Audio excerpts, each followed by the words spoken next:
It is the wonderful time of the year. Ang Pasko ang maituturing na isa sa pinakamasayang selebrasyon sa Pilipinas. Dahil sa panahong ito ay maligayang nagtitipon-tipon ang bawat pamilya upang salubungin ang kaarawan ni Jesus, upang pagsaluhan ang masarap na Noche Buena. Maririnig sa labas ng mga bahay ang mga munting tinig na mga batang masiglang umaawit ng caroling at maaamoy ang samyo ng puto bongbong at bibingka kapag simbang gabi.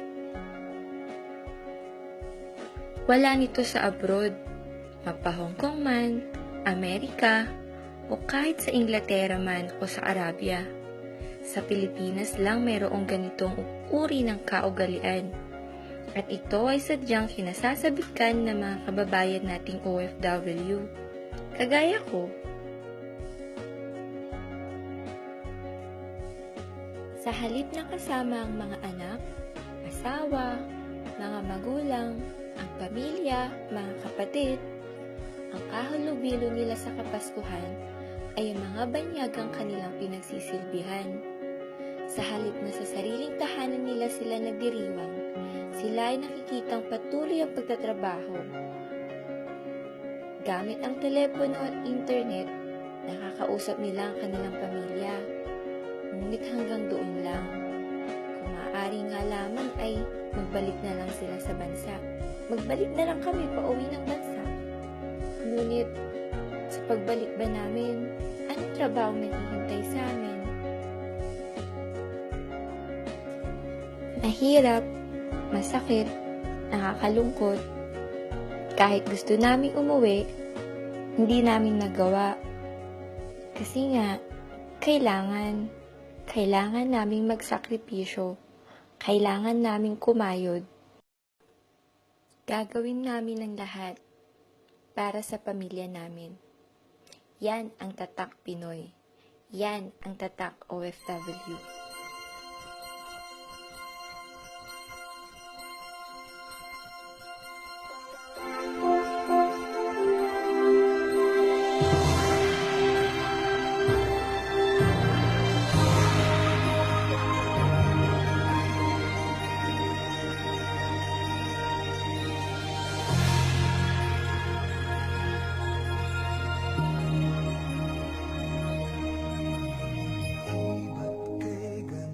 Sa atin ng Pasko, naiiba ang pagdiriwang dito.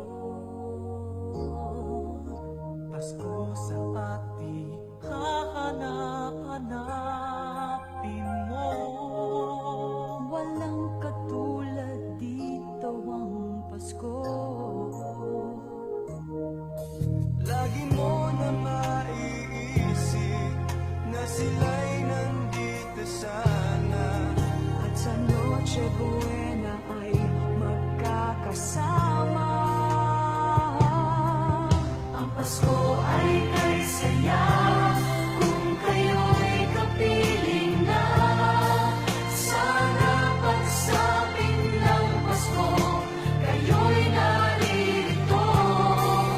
Kahit pa malayo ka, kahit nasaan ka pa, maligayang pati para sa inyo sa araw ng Pasko.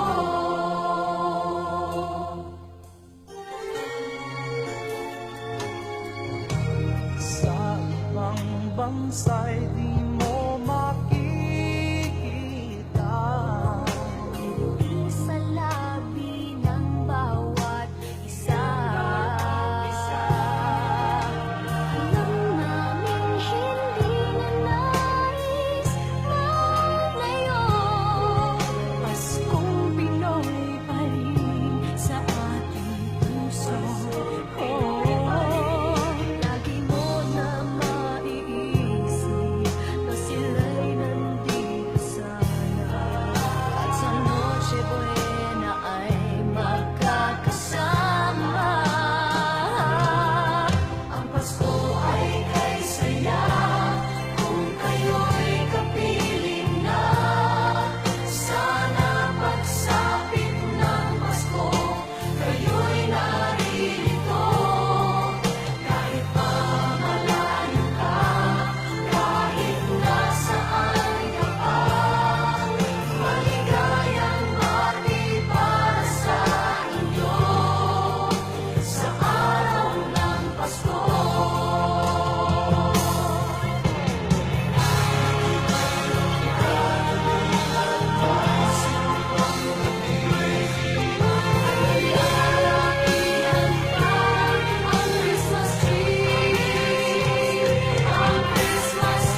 Go!